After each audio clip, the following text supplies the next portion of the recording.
ఇప్పుడు లైవ్ చూద్దాం. सेक्टर को बहुत बहुत बधाई देता हूं. साथियों, आज भारत दुनिया की फास्टेस्ट ग्रोइंग मेजर इकोनॉमी है. पिछले 11 इयर्स में हमारी इकोनॉमी 10वें नंबर से टॉप 5 में पहुंच गई. हम बहुत तेजी से टॉप 3 इकोनॉमी बनने की ओर आगे बढ़ रहे हैं. ये स्पीड हमें कैसे मिली है? ये स्पीड हमें रिफॉर्म, परफॉर्म, ट्रांसफॉर्म की स्पिरिट से मिली है. ये स्पीड हमें साफ नीयत और ईमानदार प्रयासों से मिली है. आप याद करिए, 2014 में मेट्रो सिर्फ 5 शहरों तक सीमित थी, 5 सिटीज. अब 24 सिटीज में 1000 किलोमीटर से ज्यादा मेट्रो नेटवर्क है. भारत अब दुनिया का तीसरा सबसे बड़ा मेट्रो नेटवर्क वाला देश बन गया है. 2014 से पहले लगभग 20,000 किलोमीटर रेल रूट का इलेक्ट्रिफिकेशन हुआ था. यानी देश आजाद होने से 2014 तक हमने पिछले 11 इयर्स में ही 40,000 किलोमीटर से अधिक रेल रूट पर इलेक्ट्रिफिकेशन किया है.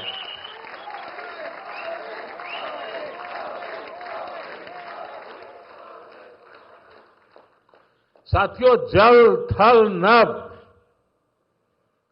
कुछ भी अछूता नहीं रखा है.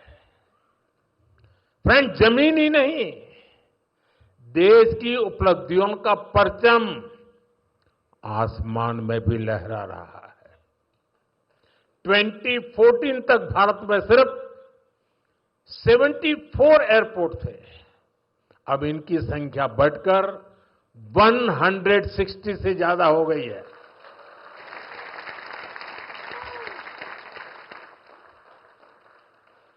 नभ की सिद्धि, थल की सिद्धि और जल की भी वाटरवेज का आंकड़ा भी उतना ही शानदार है.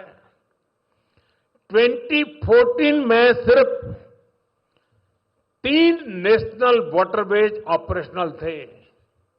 अब यह संख्या बढ़कर 30 हो चुकी है. साथियों, हेल्थ और एजुकेशन सेक्टर में भी देश ने एक बड़ी जंप लगाई है. 2014 तक हमारे देश में सिर्फ 7 एम्स और 387 मेडिकल कॉलेज थे. अब 22 एम्स और 704 मेडिकल कॉलेज लोगों की सेवा में जुटे हैं. बीते 11 साल में देश में मेडिकल की 1 लाख से ज्यादा नई सीटें जुड़ी है. आप कल्पना कर सकते हैं इससे हमारे मिडिल क्लास के बच्चों को कितना फायदा है. इन 11 वर्षों में आईआईटीज की संख्या भी 16 से बढ़कर 23, ट्रिपल आईटीज की संख्या 9 से बढ़कर 25 और आईएम्स की संख्या 13 से बढ़कर 21 हो चुकी है. यानी आज स्टूडेंट्स के लिए हायर एजुकेशन में ज्यादा से ज्यादा मौके बन रहे हैं. साथियों, आज देश जिस गति से आगे बढ़ रहा है, उसी गति से गरीब और वंचित का जीवन भी बदल रहा है. हमने प्रधानमंत्री आवास योजना के तहत 4 करोड़ से अधिक पक्के घर दिए हैं। अब हमारी सरकार 3 करोड़ घर और बनने जा रही है। हमने सिर्फ 11 इयर्स में 12 करोड़ से अधिक टॉयलेट्स बनाए हैं। इससे देश की करोड़ों माताओं बहनों को गरिमा, स्वच्छता और सुरक्षा का अधिकार मिला है। साथियों, देश आज जिस गति से विकास कर रहा है, इसके पीछे हमारी इकोनॉमिक ग्रोथ एक बड़ा फैक्टर है।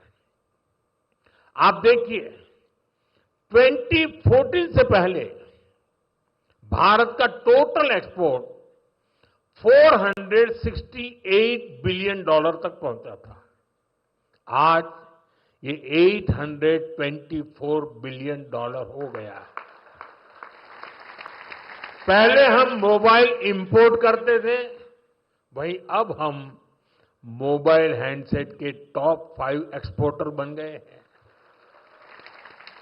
और बेंगलुरु की इसमें बहुत बड़ी भूमिका भी है।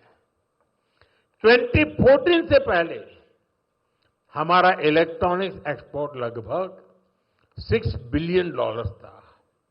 अब ये भी लगभग $38 बिलियन तक पहुंच गया। साथियों, 11 इयर्स पहले तक भारत का ऑटोमोबाइल एक्सपोर्ट लगभग $16 बिलियन था। आज ये 2 गुने से अधिक हो चुका है, डबल हो चुका है। और भारत ऑटोमोबाइल का चौथा सबसे बड़ा एक्सपोर्टर बन गया है। ये उपलब्धियां आत्मनिर्भर भारत के हमारे संकल्प को मजबूती देती है। हम मिलकर आगे बढ़ेंगे और देश को विकसित बनाएंगे। साथियों, विकसित भारत न्यू इंडिया की ये यात्रा डिजिटल इंडिया के साथ कदम से कदम मिलाकर पूरी होगी। आज हम देख रहे हैं, इंडिया एआई मिशन जैसी योजनाओं से भारत ग्लोबल एआई लीडरशिप की दिशा में आगे बढ़ रहा है। सेमीकंडक्टर मिशन भी अब स्पीड पकड़ रहा है। भारत को जल्द ही मेड इन इंडिया चिप मिलने जा रही है। आज Bharat low cost, high tech space mission का ग्लोबल उदाहरण बन गया है। यानी फ्यूचरिस्टिक टेक्नोलॉजी से जुड़ी जो भी संभावनाएं हैं, भारत उन सब में आगे बढ़ रहा है। और भारत के इस एडवांसमेंट की सबसे खास बात है एम्पावरमेंट ऑफ पुअर। आप देखिए, आज देश में डिजिटाइजेशन का दायरा गांव-गांव तक पहुंच चुका है। यूपीआई के जरिए दुनिया का 50% से ज्यादा रियल टाइम ट्रांजैक्शन भारत में हो रहा है। दुनिया का 50%। टेक्नोलॉजी की मदद से हम सरकार और नागरिकों के बीच की दूरी कम कर रहे हैं। आज देश में 2200 से ज्यादा सरकारी सेवाएं मोबाइल पर उपलब्ध है। उमंग ऐप से आम नागरिक घर बैठे सरकारी काम निपटा रहा है। डिजी लॉकर से सरकारी प्रमाण पत्रों का झंझट खत्म हुआ है। अब हम एआई पावर्ड थ्रेट डिटेक्शन जैसी टेक्नोलॉजीज में भी निवेश कर रहे हैं। हमारा प्रयास है कि देश में डिजिटल रिवॉल्यूशन का फायदा समाज के आखिरी व्यक्ति तक पहुंचे। और इस प्रयास में बेंगलुरु पूरी सक्रियता से काम कर रहा है। साथियों, वर्तमान उपलब्धियों के बीच अब हमारी अगली बड़ी प्राथमिकता होनी चाहिए टेक आत्मनिर्भर भारत। इंडियन टेक कंपनियों ने पूरी दुनिया में अपनी छाप छोड़ी है। हमने पूरे वर्ल्ड के लिए सॉफ्टवेयर्स और प्रोडक्ट्स बनाए हैं। अब समय है हम भारत की जरूरतों को और ज्यादा प्रायोरिटी दें। हमें नए प्रोडक्ट्स डेवलप करने में और तेजी से आगे बढ़ना है। आज हर डोमेन में सॉफ्टवेयर और ऐप्स का इस्तेमाल हो रहा है। इसमें भारत नई ऊंचाई पर पहुंचे, ये बहुत जरूरी है। जो इमर्जिंग फील्ड्स है, हमें उनमें भी लीड लेने के लिए काम करना होगा। हमें मेक इन इंडिया में मैन्युफैक्चरिंग सेक्टर में भी बेंगलुरु और कर्नाटका की प्रेजेंस को और मजबूत करना है।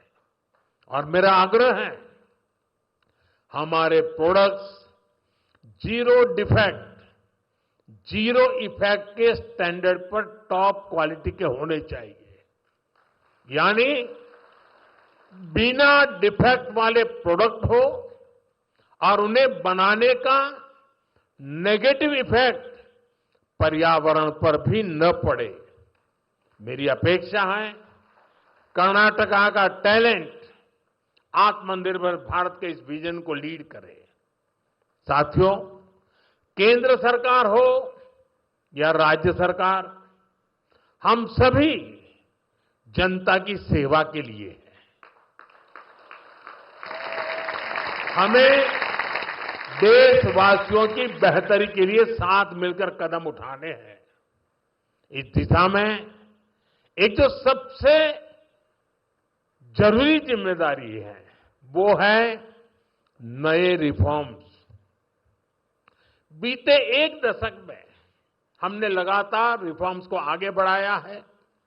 उदाहरण के तौर पर भारत सरकार ने कानूनों को डीक्रिमिनलाइज करने के लिए जन विश्वास बिल पास किया है और अब इसका जन विश्वास 2.0 भी पारित करने जा रहे हैं।